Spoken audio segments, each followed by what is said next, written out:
সংবিধান সংশোধন করে তত্ত্বাবধায়ক সরকার ফিরিয়ে আনার দাবি ডক্টর কামাল হোসেনের। প্রধান উপদেষ্টার সঙ্গে বৈঠকে তিনি আরও বলেন, রাজনৈতিক সরকারের অধীনে নিরপেক্ষ নির্বাচন সম্ভব নয়। এদিকে নির্বাচনের চেয়ে রাষ্ট্রীয় সংস্কারে বেশি গুরুত্ব দিয়েছে জাতীয় পার্টি ও এলডিপি।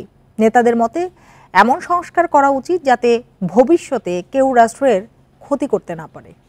40% বেশি গ্লো, বিশ্বের 1 নম্বর গ্লো ক্রিম, নতুন গ্লো এন্ড লাভলি। উত্তরা থেকে আমাদের সাথে আছেন এলডিপির মহাসচিব শাহাদাত হোসেন সেলিম। আপনাদের দুজনকেই স্বাগত জানাচ্ছি ইন্ডিপেন্ডেন্ট সংবাদে। তবে শুরুতেই চলে যেতে চাই রাষ্ট্রবিজ্ঞানী ডক্টর দিলারা চৌধুরীর কাছে।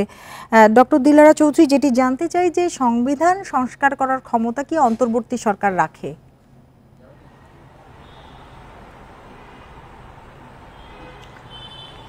সংবিধান দেখেন, এখানে সংবিধান সংস্কারের প্রশ্ন এসেছে এবং যেটা জরুরি, কারণ যে সমস্ত কথাগুলি আলোচনা হয়েছে যে যাতে ভবিষ্যতে কোনো রকম স্বৈরাচারী যারা ক্ষমতায় আসবে তারা যেন স্বৈরাচারী না হয়ে উঠতে পারে, জুডিশিয়ারি কীভাবে ইন্ডিপেন্ডেন্ট করা যায়, ক্ষমতার ভারসাম্য, নারীর ক্ষমতায়ন, এই সবগুলি আপনার সংবিধান সংস্কারের মাধ্যমে আনতে হবে আর কি।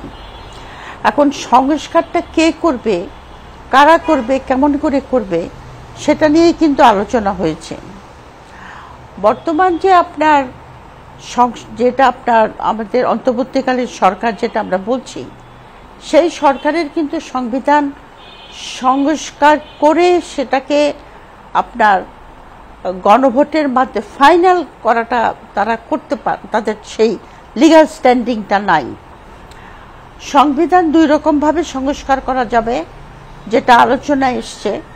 একটা হলো গণপরিষদের মাধ্যমে, আর একটা হলো যে বর্তমান যে সংবিধানটা গণপরিষদের মাধ্যমে সংবিধানকে পূর্ণ লেখন, মানে এটাকে নতুন করে একটা সংবিধান লেখার প্রস্তাব অনেকে দিয়েছেন এই আলোচনায়। আর আলোচনায় এটাও এসেছে, আমি যেটা বলেছি সেটা হলো যে পূর্ণ লেখন একদম প্রথম থেকে স্ক্র্যাচ থেকে গণপরিষদ ইলেক্ট করে, এটা আপনার একটা প্যান্ডোরাস বক্স খোলার মতো অবস্থা হবে। তাছাড়া আপনার গণপরিষদের রিপ্রেজেন্টেটিভ কারা হবে, সেখানে কতগুলি সিট হবে, ইত্যাদি ইত্যাদি অনেক ডিটেলস আছে এবং এটা সময় সাপেক্ষ ব্যাপার। সুতরাং আপনার সংবিধান সংস্কার অবশ্যই জরুরি। সেই সংস্কারটা আমার মনে হয় যে বিভিন্ন রাজনৈতিক দল এবং যারা আপনার বিভিন্ন যে সিজিএসের মতো অনেক আছে, আপনার রিসার্চ সেন্টার আছে, এমনকি সিটিজেনরাও, তারা আপনার সংবিধানের একটা সংস্কারের আর একটা গ্রুপ আছে যারা আপনার রাষ্ট্র সংস্কার, তারা বহুদিন ধরে এটা নিয়ে কাজ করছে।